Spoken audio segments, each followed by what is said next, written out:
Welcome to Devotionary, where we make the Bible accessible and applicable. We serve a great God. At least that's what we say. But far too often, our perception of God seems to be a lot less flattering. We tend to see Him as distant and disinterested in our lives. Worse yet, there are times we view God as simply good, but not great. We look at our circumstances and deem His power to be limited. Either that or His love for us is insufficient.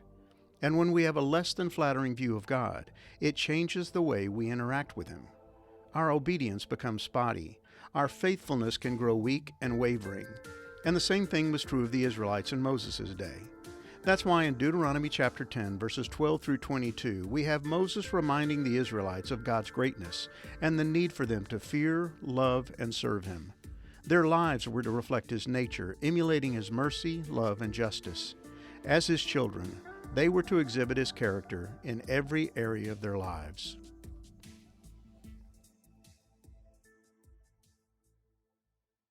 And now, Israel, what does the Lord your God require of you, but to fear the Lord your God, to walk in all His ways, to love Him, to serve the Lord your God with all your heart and with all your soul, and to keep the commandments and statutes of the Lord, which I am commanding you today for your good. Behold, to the Lord your God belong heaven and the heaven of heavens, the earth with all that is in it. Yet the Lord set His heart in love on your fathers and chose their offspring after them, you above all peoples, as you are this day. Circumcise therefore the foreskin of your heart, and be no longer stubborn. For the Lord your God is God of gods and Lord of lords, the great, the mighty, and the awesome God, who is not partial and takes no bribe. He executes justice for the fatherless and the widow, and loves the sojourner, giving him food and clothing. Love the sojourner, therefore, for you were sojourners in the land of Egypt. You shall fear the Lord your God. You shall serve Him and hold fast to Him, and by His name you shall swear. He is your praise. He is your God, who has done for you these great and terrifying things that your eyes have seen. Your fathers went down to Egypt 70 persons, and now the Lord your God has made you as numerous as the stars of heaven. Deuteronomy 10, verses 12 through 22. Moses has more than established Israel's unrighteousness and God's holiness. They were undeserving of their status as His chosen people, and He has proven it by citing well-documented examples of their stubbornness toward and rebellion against God. Yet in spite of their serial unfaithfulness, God had displayed amazing patience and unwavering faithfulness. Now as the people of Israel prepared to enter the land of Canaan, Moses attempts to provide them with some context. They were fortunate to be where they were. Their very existence as a nation had been up to God, not them. Like the creation itself, God had formed them out of nothing. He had chosen a man named Abram and had promised to make of him a great nation, a people to whom God would give the entire land of Canaan as their inheritance. From that one man, who wasn't even a Jew, God created the Hebrew nation. And as Moses reminds them, your fathers went down to Egypt 70 persons, and now the Lord your God has made you as numerous as the stars of heaven. Deuteronomy 10, verse 22. This detail is confirmed in the book of Exodus, where Moses recorded the arrival in Egypt of Jacob and his family. These are the names of the sons of Israel who came to Egypt with Jacob, each with his household: Reuben, Simeon, Levi, and Judah, Issachar, Zebulun, and Benjamin, Dan and Naphtali, Gad and Asher. All the descendants of Jacob were 70 persons. Exodus 1, verses 1 through 4. More than 400 years earlier, the small and insignificant family of Jacob had made their way to Egypt in order to escape a devastating famine in the land of Canaan. But by the time they left Egypt 4 centuries later, they would be a massive nation that numbered in the millions. And this was the fulfillment of the promise God had made to Abram. And He brought him outside and said, "Look toward heaven and number the stars if you were able to number them." Then He said to him, "So shall your offspring be." And he, Abram, believed the Lord, and He counted it to him as righteousness. Genesis 15, verses 5 through 6. Now the nation of Israel was about to enter the land of Canaan, and this time there was no famine. It was a country flowing with milk and honey, rich in produce, and filled with well-fortified cities and furnished homes that would soon belong to the people of Israel. God was about to bless the people of Israel, not because of them, but in spite of them. And with this amazing fact in mind, Moses asked them a sobering question.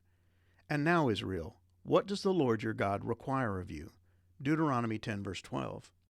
In light of the fact that they were about to re-enter the land their forefathers had left 4 centuries earlier and reap a harvest of blessings they didn't even deserve, what should their reaction be? What was it that God expected in return for his undeserved blessings? Moses provided a clear and non-debatable answer. To fear the Lord your God, to walk in all his ways, to love him, to serve the Lord your God with all your heart and with all your soul, and to keep the commandments and statutes of the Lord, which I am commanding you today for your good. Deuteronomy 10, verses 12 through 13. God expected full-blown and unwavering allegiance from his people. First of all, they were to have a healthy and well-deserved fear of him. He was holy and all-powerful, and they were well-documented sinners who fully deserved his righteous wrath, but had been shown mercy and grace. They were to walk or to conduct their lives according to his ways and not their own.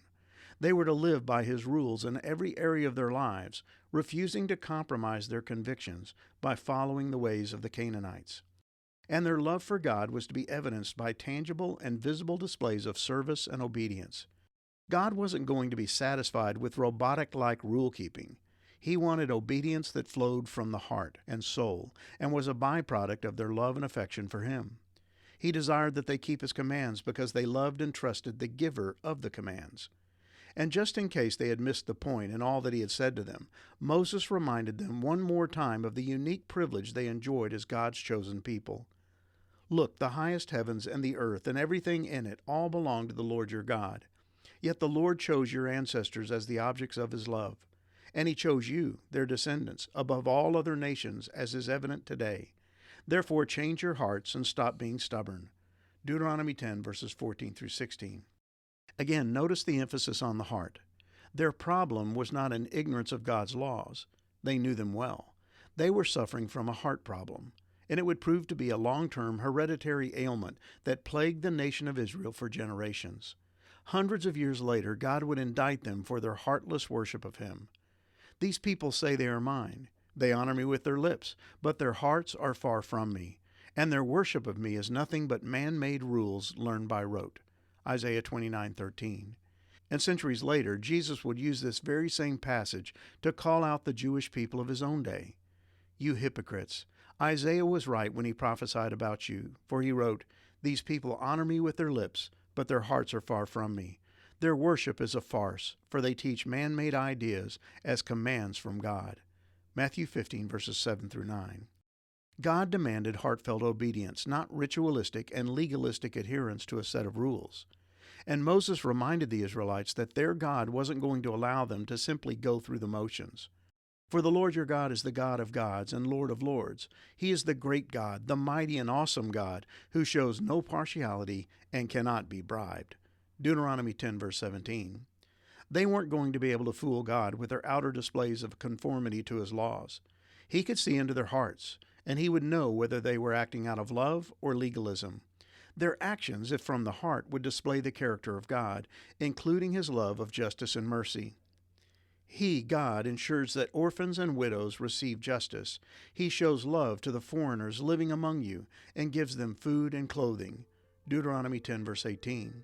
One of the ways they could prove their love for God was through acts of love and mercy to the needy and neglected in their midst. When they had been without food and water in the wilderness, God had provided for them. God had prevented their clothing and sandals from wearing out. He had protected and provided for them for more than 4 decades. And now they were to extend that same level of love, justice, and mercy to others.